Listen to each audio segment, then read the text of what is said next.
The deep state wants your kids. They want to brainwash children in America, and they want parents to have no say in any of this. Michigan Democrats just came out and admitted the whole thing. Unbelievable. Hello, everyone. Welcome to the Trish Regan Show. I'm Trish. It's good to have you back here again. I am recovering from an emergency appendectomy. Believe it or not, I went into the hospital on Friday night. They took out my appendix. And now here I am back with you today because you know I can't stay away. Not when I see things like this. Quick reminder, everyone. Make sure you go and check out my locals page, trishregan.locals.com. I'm there every day with all kinds of exclusive content that you don't get anywhere else.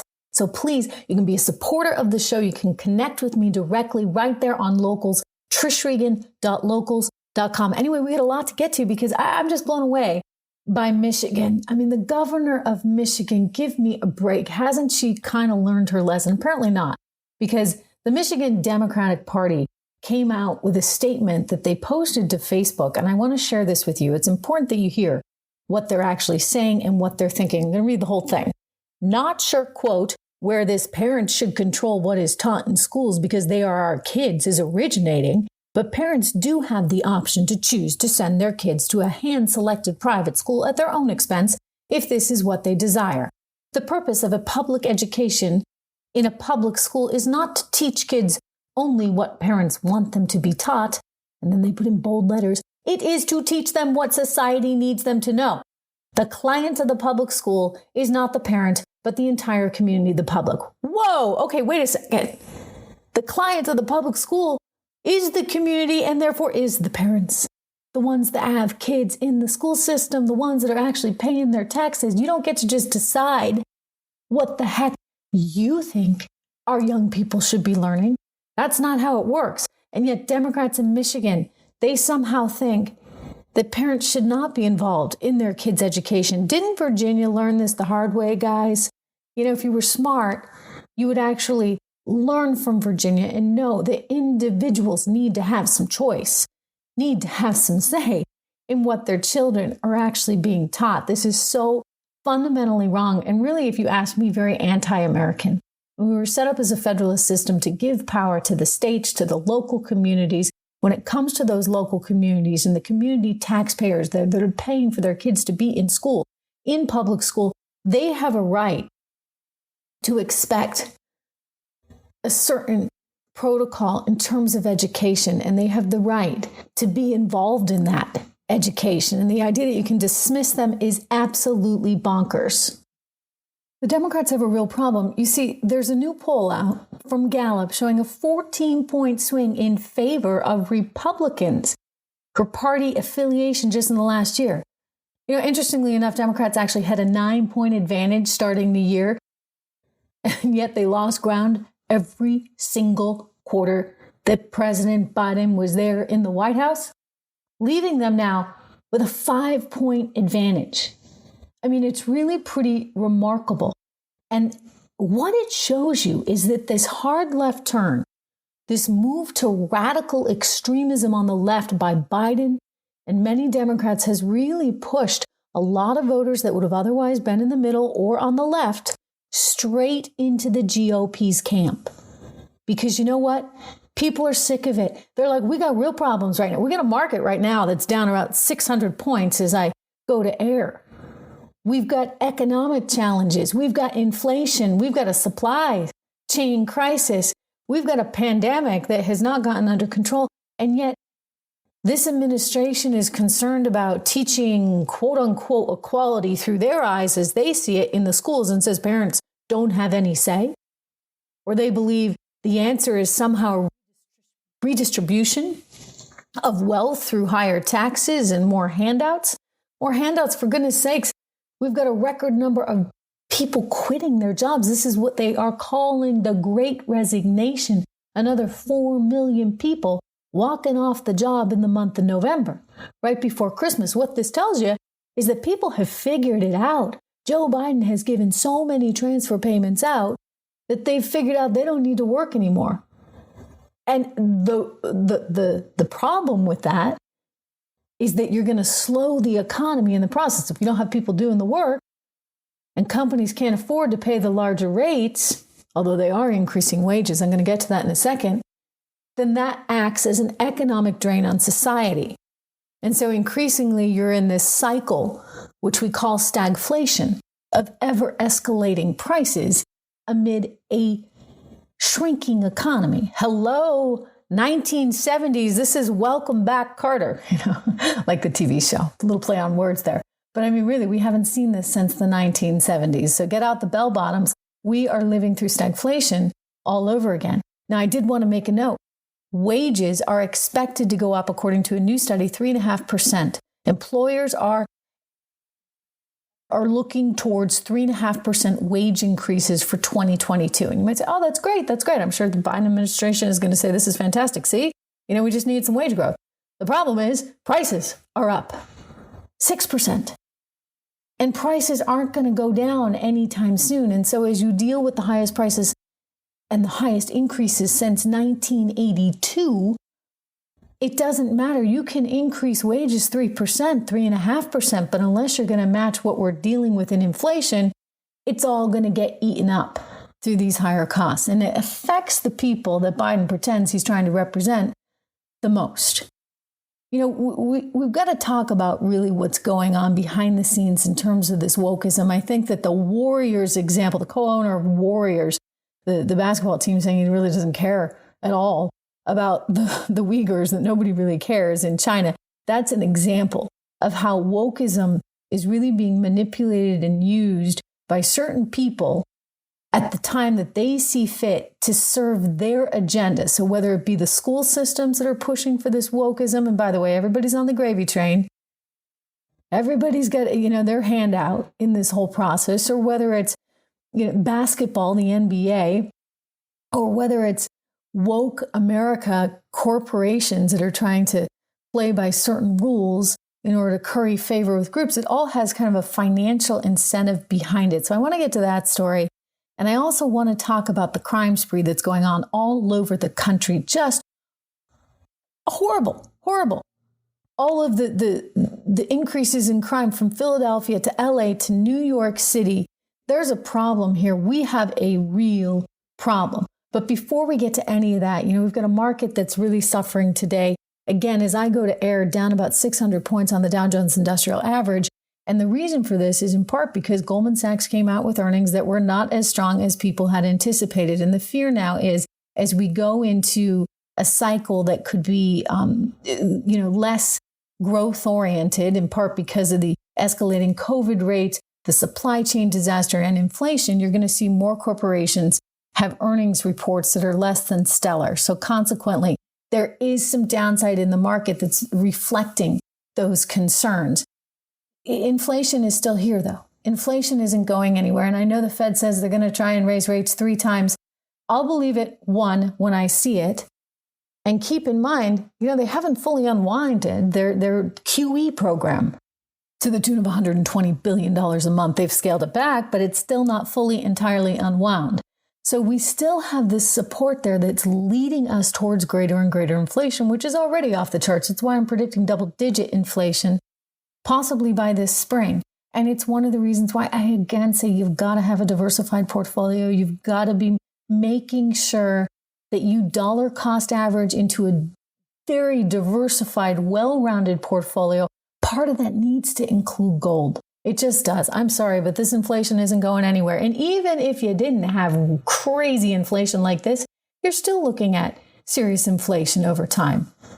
Base case scenario, 2-3% inflation growth. That's what the Fed is actually looking for each year.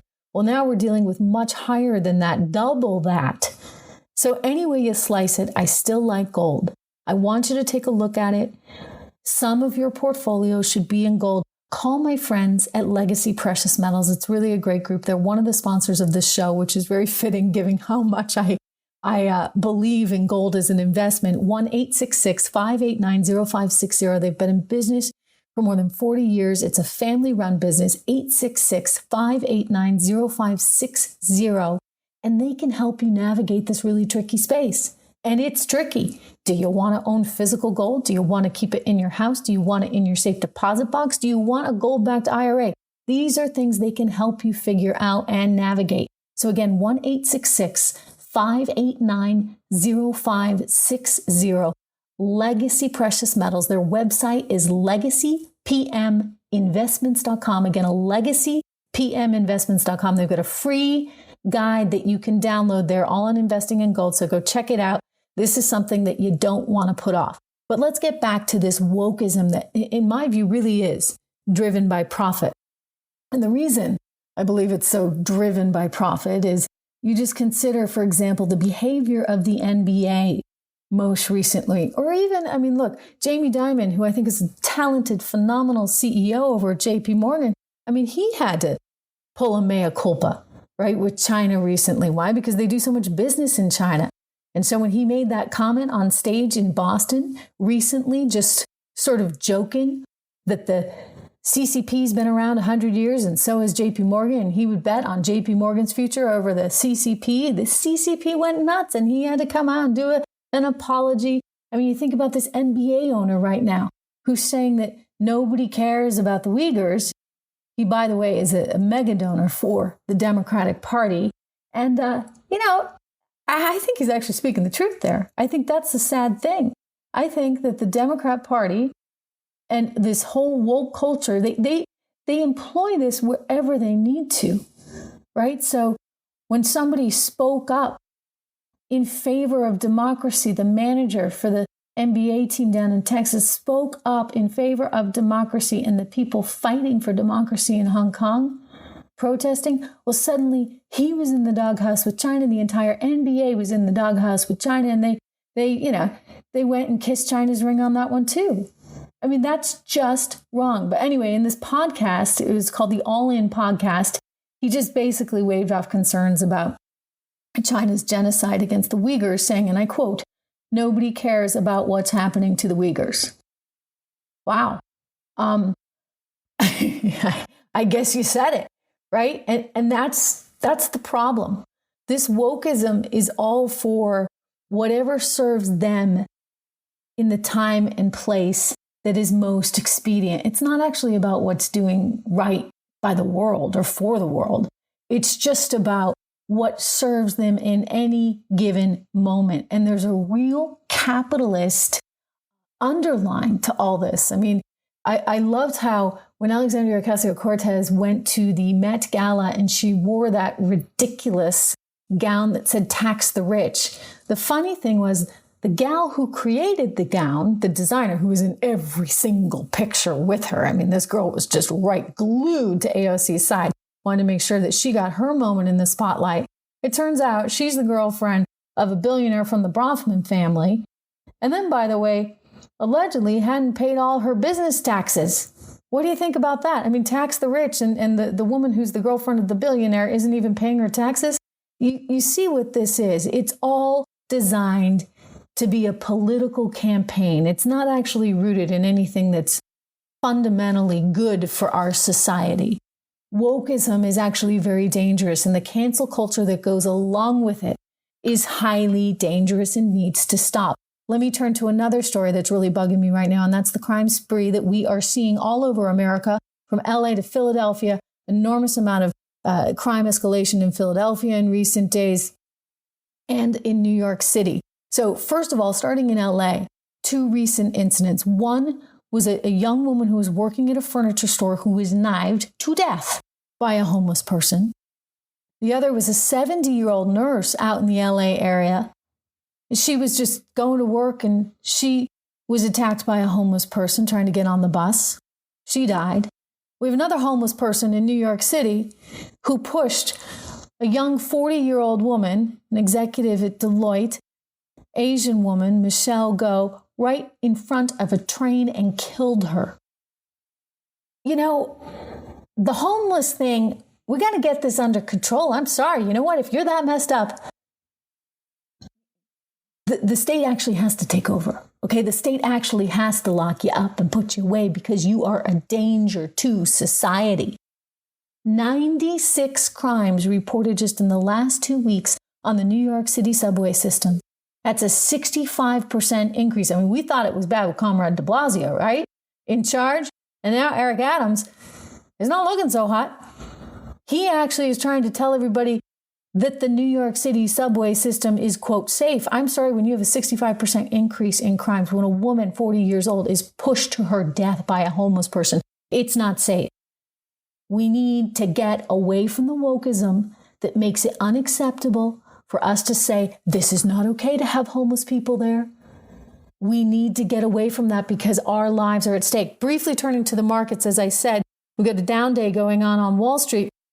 Much of that really coming back to concerns about whether or not we're going to see earnings that are sustainably good this quarter. Goldman Sachs coming out with a big disappointment. As I began the show, we were down about 600 points. Now we're down 482, a loss of 1.3% on the Dow Jones Industrial Average. S&P taking it a little bit harder, down 1.7% or 80 points there on the S&P. And the NASDAQ, worst of all, down 2.3% for a loss of 341 points. The thinking being that as inflation kicks in more and more to our economy, tech stocks in particular are going to have a hard time keeping up. Here's the one thing I would say. I wouldn't doubt that if the Fed moves aggressively on rates, and again, I'll believe it when I see it, we're going to have some hiccups in this market. I kind of want to wait till I see the VIX, which is the volatility index, showing basically a measurement of fear in the marketplace. I kind of want to wait to see that up into the 40s before I start thinking that we've really got a moment that is turning into a bear market. And that's, by the way, signal for me to get in. That said, I do think that you've got to keep in mind the bigger, broader picture of what's going on. And if you have a long-term time horizon, I know a lot of the listeners are invested for the next 10 or 20 years. That's really good if you have time on your side, because I think there's a lot that's about to happen. I keep talking about Web 3.0, how excited I am by it, because I think there's a real opportunity with blockchain technology and with NFTs for all of us as individuals to have a greater stake in ownership of content and in ownership of our own identities and ownership of our own information rather than Google having it all. There's a chance now in this Web 3.0 for all of us to have some stake. And so I talk about this on my American Consequences podcast, which you should check out, and have spent probably the last 4 episodes just dedicated to this space of NFTs and blockchain technology, because to me, it represents not just financial freedom, but a freedom of information, which is so critical in this environment right now, where we want to make sure that the truth is being told and that people have access to everything. So yes, the market could come under pressure in 2022. It's quite possible.